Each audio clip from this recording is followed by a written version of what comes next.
Welcome to BCC knowledge hub. आपका फिर से स्वागत है ट्रिग्नोमेट्रिक टिप्स एंड वीडियोस में। आपने पिछली दो वीडियोस में मेरे देखा था कि हमने साइन जीरो की वैल्यूज़ कैसे निकाली, उसका क्या फॉर्मूला था, और साइन थीटा लंब बटे कर्ण होता है तो उसका हमने लाल बटे कक्का आपको और एक और फॉर्मूला बताया था। उसके बाद हमने आपको ये भी दिखाया कि जो ऑल पॉजिटिव होते हैं फर्स्ट क्वाड्रेंट में, सेकंड क्वाड्रेंट में सिर्फ साइन और कॉसेक क्यों होता है, वो सिर्फ चीज़ें हम बात कर चुके हैं। अब यहाँ पे एक सवाल आता है कि sine 90 minus theta is equal to cos theta ही क्यों होता है, या आपका cos 90 minus theta sine theta क्यों होता है, या tan 90 minus theta is equal to cot theta क्यों होता है, वो आज हम देखेंगे इस अपने स्पेशल लेक्चर सीरीज में।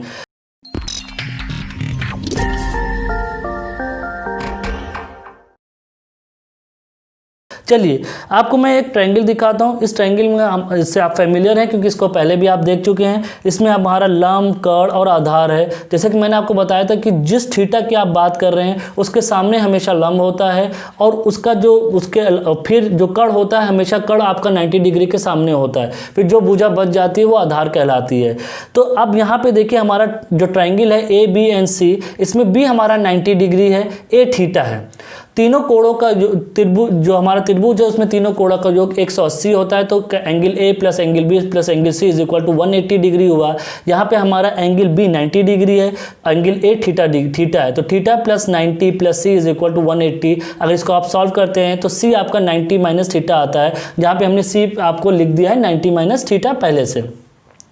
बट वो आया कहाँ से मुझे बताना ज़रूरी था, तो मैंने आपको बताया। अब चलिए हम ट्रायंगल बी ए सी की बात करते हैं। बी ए सी यहाँ पे जो ए लिखा है, हम ए यहाँ पे बीच में लिखने का मतलब होता है कि हम इस एंगल की बात कर रहे हैं। तो हम एंगल ए की बात करें तो साइन थीटा जो हमारा हुआ वो साइन थीटा की बात करें तो साइन थीटा के सामने जो लंब है वो हमारा बी सी है और कर्ण हमारा ए सी रहेगा। कॉस थीटा के सामने जो लंब हो गया, फिर बचा आधार, तो आधार ए बी अपॉन ए सी हो गया। और टेन थीटा क्या होता है, इन दोनों का डिवाइड कर दीजिए, या सिंपली आप आधार लंब बटे आधार लिख दीजिए। जो लंब हमारा है B C upon A B. चलिए ये तो हो गया साइन थीटा की बात। अब हम जो हमारा सी के सामने जो एंगल है 90 माइनस थीटा उसकी बात करते हैं। अगर हम 90 माइनस थीटा लेते हैं तो साइन 90 माइनस थीटा, अब थीटा के ये 90 माइनस थीटा के सामने जो लंब जो होगा भुजा होगी वो लंब होगी। ओके, तो यहाँ पे उसके सामने कौन सी भुजा है, वो ए बी है, तो ए बी अपॉन ए सी।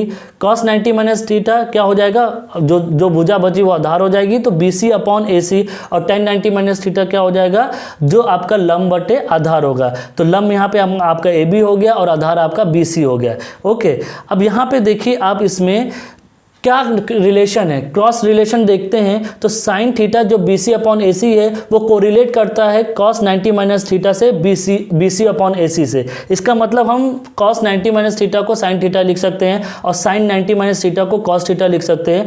अब यहाँ पे देखिए tan 90 माइनस थीटा जो है वो आपका 1 अपॉन tan थीटा लिखा जा सकता है, और 1 upon tan theta cot theta होता है। तो tan 90 minus theta is equal to cot theta हो गया।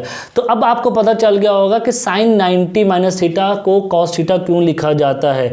अब देखिए यहाँ पे 90 माइनस थीटा की बात करें, इसका मतलब अभी ये फर्स्ट क्वाड्रेंट में ही है, तो ये क्या रहेगा आपका पॉजिटिव रहेगा। अगर ये 90 प्लस थीटा होता तो साइन तो फर्स्ट में पॉजिटिव होता है बट कॉस आपका निगेटिव हो जाता। वो फिर हम किसी और स्पेशल लेक्चर में बात करेंगे। तो इसमें अगर आपको कुछ भी इंफॉर्मेटिव लगा हो तो इस वीडियो को लाइक करिएगा और इस वीडियो को अपने दोस्तों से शेयर करना मत भूलें, और प्लीज़ इस चैनल को सब्सक्राइब कीजिए ताकि मैं इस ऐसे ही टिप्स और ट्रिक्स के बहुत से वीडियो मैथमेटिक्स के बना सकूं और आपको पहुंचा सकूं।